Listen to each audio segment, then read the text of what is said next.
And it shall be, if thou do at all forget. So, pansinin po natin, sino makakalimot? Yung mayaman na. If thou do at all forget the Lord thy God, and walk after other gods, and serve them, and worship them, I testify against you this day, that you shall surely perish.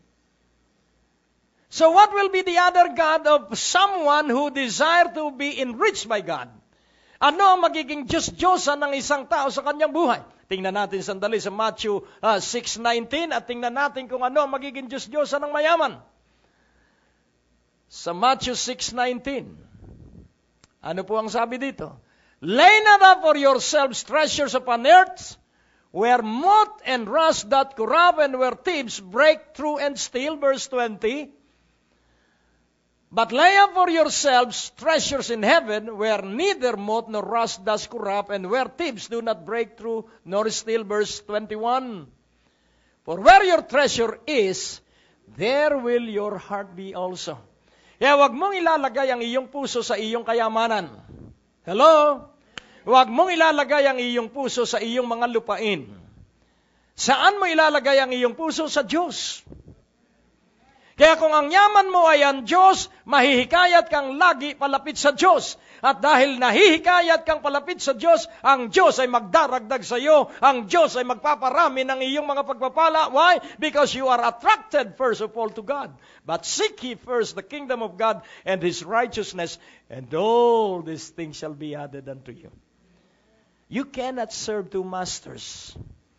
You will hate the first and love the others. That love the other. Or you will love the first and hate the other. Either way. So sino ang iyong iniibig? Huwag kayong sasagot. Baliktarin ko ang tanong. Ano ang lagi mong iniisip? Ang laging iniisip mo, yun ang Diyos mo. Kaya kung laging iniisip mo yung problema, kung laging iniisip mo yung kirot sa iyong katawan, yun ang Diyos mo. At alipin ka nung iyong iniisip. Sabi ni Disraeli, na isang statesman, ang sabi niya, think great thoughts because you cannot rise up above your thoughts. Mag-isip ka ng mga pambihirang isipan sapagkat hindi ka lalagpas at hihigit sa iyong iniisip. Kaya kung iniisip mo ay puro kabuysitan at kamalasan, ikaw ay magkakamit nito. Kaya ingatan mo ang iyong iniisip. Huwag mo nang isipin yung mga namatay at mga nakaraan, tapos na yon. Huwag mo na rin isipin ang hinaharap sapagkat darating yon. Ang isipin mo ay ngayon. Enjoy your life today. Amen? Because your enjoyment now will be your future. Woo! Glory! Ang Diyos mo ay napakabuti. Kaya tiyak ko na kayo pagpapalain ng 7 doble sa 7 gabi na iyong pupuruhin. Amen? At hindi ka kung saan-saan pupunta. Ito po, pansinin po natin, since 2001, ako po'y nasa revival na. Nung sabihin ng Diyos ng 2003, mag-revival ako at nag-revival ako. At nakukumpleto ko po ang 21 nights, ang 40 nights, ang 80 nights, at hindi po ako napipigilan. At ako napagpapala sapagkat ako kumpleto ko ang mga araw na itinakda ng Diyos. Kaya hindi ho pwede ang patikim-tikim lang. Kailangan po kakainin mo ng hustuhan ang revival. Hindi ka po mamimili ng gusto mo lang. Kaya kung gusto mo lang, pigil ang iyong pagpapala. Pero kung dahil sa ang mithiin mo'y Diyos, hindi mapipigilan ang pagsunod sa iyo ng mga pagpapala at ng mga himala. Ako'y nalulungkot doon sa iba. Hindi nila maibigay ng buong buo ang kanilang katawan at oras at panahon sa Diyos. Alam mo, yung mga gawain katulad nito, ito po'y pambihira. Hindi po lahat ng simbahan at hindi po sa buong Pilipinas ginagawa ito. Dito lang po sa Green Hills. At ang anumang pambihira ay may pambihira ding katapat na biyaya mula sa kataas-taasang Diyos. At kung mapapansin po ninyo, talagang humahadlang ang kaaway, magpapaulan ng sobrang lakas, and we enjoy while traveling. Amen? Kami po'y galak na galak. At nakakatulog pa yung mga pasahero ko dahil ako ang driver. Kaya nga, enjoy your life. Amen? Dahil wala nang panahon pang dapat sayangin, magdiwang ka lang sa Panginoon araw-araw at ang Panginoon ay sasama sa mga maliligaya. Amen? Glory! Kaya ikay pagpapalain at tiyak kong pagpapalain ka, baka sa susunod na revival, hindi ka na makita. Dahil nakamit mo na yung iyong mithiin. Habang nakakamit mo ang iyong mithiin, you have to master everything in the 7 nights. But you have to rise up above your mastery because growth will follow kapag ikay nagmithi ng mas mataas sa susunod na 7 revival. Amen po ba? You will not stop because you are growing and you are rising to the level beyond your imagination. Yung iba kasi nasiyahan na lang ng isang revival lang. Ako hindi nasisiyahan hanggat gusto ng Diyos magre-revival ako.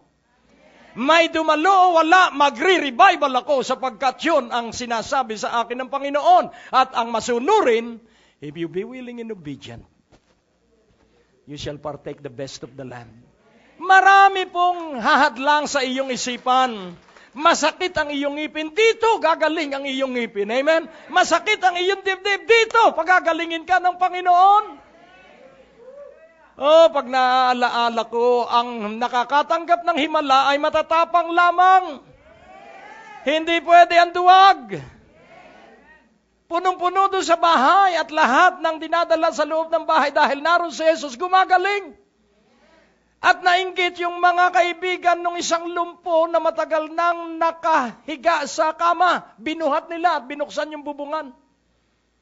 Dahil sa laki ng pag-ibig nila doon sa kanilang iniibig na may sakit, dinali nila sa revival at nagre-revival ang Panginoon at ikaw po ba ay magbubutas ng bubong, ng may bubong?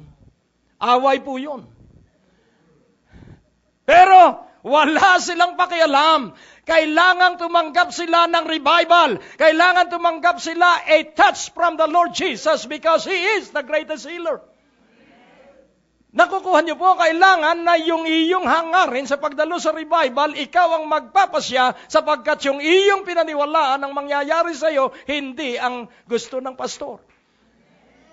Nakukuha niyo po.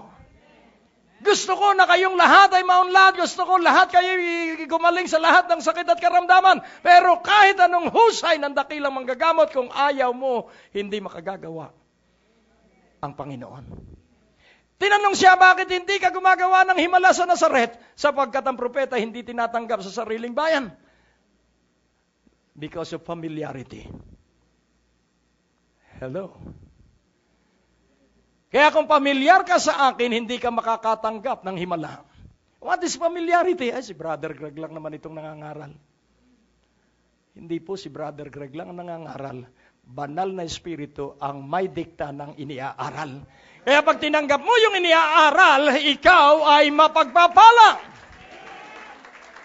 Do not look on personality. Listen to the message. Because the message has power to convert you, has power to restore you, has power to bless you, has power to heal you. The message of the Word of God will do wonders and you will be amazed.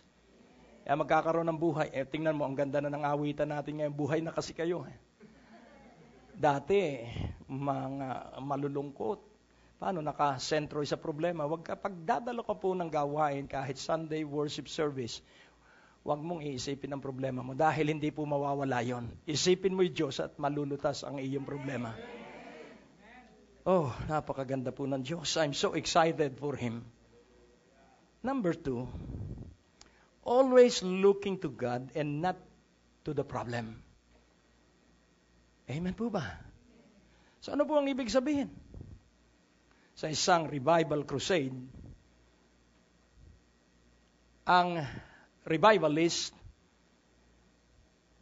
ay nagreklamo yung isang attendee at ang sabi niya, bakit po kaya hindi gumagaling itong aking mahal sa buhay?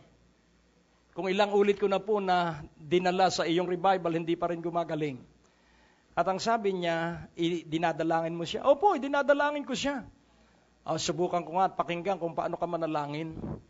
At nanalangin ang lalaki, at ang kanyang panalangin ay nakasentro ay doon sa sakit, hindi sa Diyos. Nais ko pong ipaunawa, huwag kang sisentro ay sa iyong kailangan, sumentro kay sa Diyos na pinagmumula ng lahat ng tustos. Paano yun? Sa akin pong buhay, pag may kumikirot sa aking katawan o kanino mang katawan sa aking mga mahal sa buhay, naririnig ninyo akong manalangin, magaling ka na. Sapagkat ang Panginoon hindi nanalangin para sa kagalingan. Tumayo ka, magaling ka na. Sino yung pinatayo? Yung lumpo. Hindi niya inilayhan. Sinabi lang niya, tumayo ka na.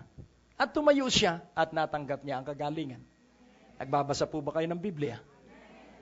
At ang sabi niya doon sa isang bulag, makakita ka. Kailan nakakita yung bulag? 5 years after? Hindi po, nung sabihin ng Panginoon.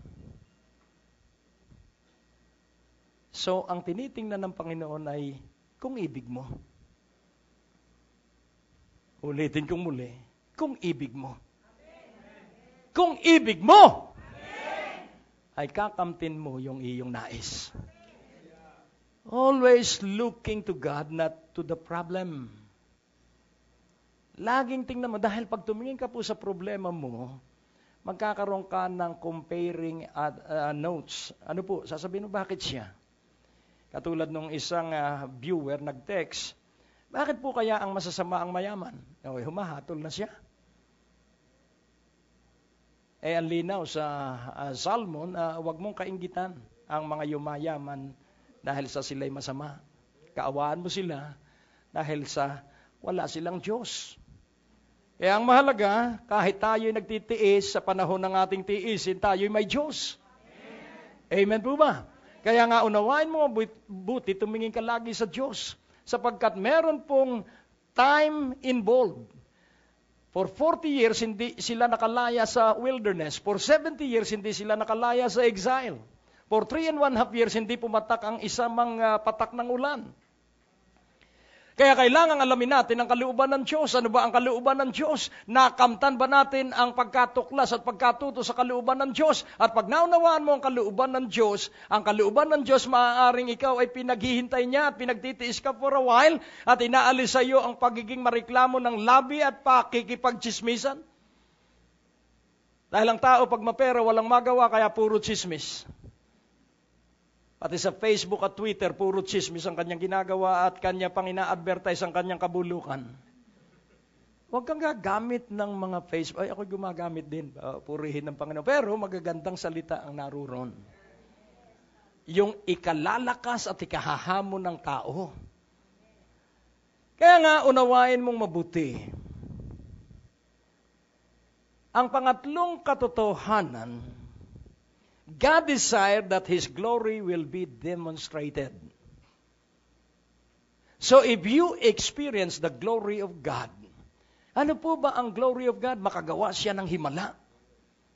Gumawa ng himala, yun po ang karangalan ng Diyos. Amen po ba?